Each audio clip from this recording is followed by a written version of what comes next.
Hello, ഇന്ന് നമ്മൾ discuss ചെയ്യുന്നത് എൻവയോൺമെൻറ്റൽ അക്കൗണ്ടിങ്ങിനെ കുറിച്ചാണ്. ഇത് UGC നെറ്റ് സിലബസിലെ വളരെ റെലവൻ്റ് ആയിട്ടുള്ള ഒരു കോൺസെപ്റ്റാണ്. സോ ഈ ഒരു കോൺസെപ്റ്റ് ആദ്യമായി ഇൻട്രൊഡ്യൂസ് ചെയ്യുന്നത് യൂറോപ്യൻ കൺട്രീസിലാണ്, 1980s. And this concept is introduced by professor Peter Wood. And this environmental accounting is also known as resource accounting, green accounting and integrated accounting. അപ്പോൾ ഈ ഒരു പേരുകളെല്ലാം തന്നെ കേട്ടാൽ ആലോചിക്കുക, this is same as environmental accounting. Okay, അപ്പോൾ ഇവിടെ എന്താണ് നമ്മൾ സ്പെഷ്യലായിട്ട് ചെയ്യുന്നത്? Environmental accounting is an accounting for environment. അതായത് എൻവയോൺമെൻറ്റൽ കോസ്റ്റും കൂടി ഇൻക്ലൂഡ് ചെയ്യുന്നുണ്ട്. അപ്പോൾ എന്താണ് എൻവയോൺമെൻറ്റൽ കോസ്റ്റ്?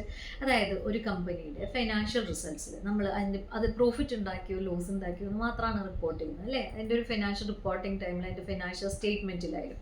സോ ഇവിടെ നമ്മൾ ഈ കമ്പനി ഒരു സൊസൈറ്റിയിൽ അല്ലെങ്കിൽ നമ്മളുടെ എൻവയോൺമെൻറ്റിൽ എക്സിസ്റ്റ് ചെയ്യുമ്പോൾ എന്ത് ഇമ്പാക്റ്റ് ആണ് ആ എൻവയോൺമെൻറ്റിന് ഉണ്ടാക്കുന്നത്, അല്ലെങ്കിൽ എന്ത് എഫക്റ്റ് ആണ് ആ എൻവയോൺമെൻറ്റിൽ ഉണ്ടാക്കുന്നത് എന്നുകൂടി ഇൻക്ലൂഡ് ചെയ്യലാണ് എൻവയോൺമെൻറ്റൽ അക്കൗണ്ടിങ്.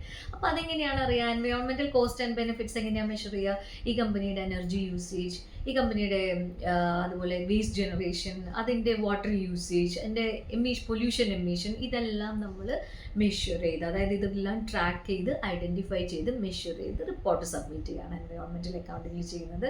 സോ ഈ എൻവയോൺമെൻറ്റൽ അക്കൗണ്ടിങ് യൂറോപ്യൻ കൺട്രീസിലാണ് ഇൻട്രൊഡ്യൂസ് ചെയ്തത്. ഇന്ത്യയിൽ അത് ഒരു 2009-2011 പീരീഡിലാണ് അത് ഒരു സിഗ്നിഫിക്കൻ്റ് ആയിട്ട് ഒരു സിഗ്നിഫിക്കൻസ് റെക്കഗ്നൈസ് ചെയ്തതും അതിൻ്റെ ഒരു പ്രാക്ടിക്കൽ ഇംപ്ലിമെൻറ്റേഷൻ നടന്നതും. But still it's an infant stage.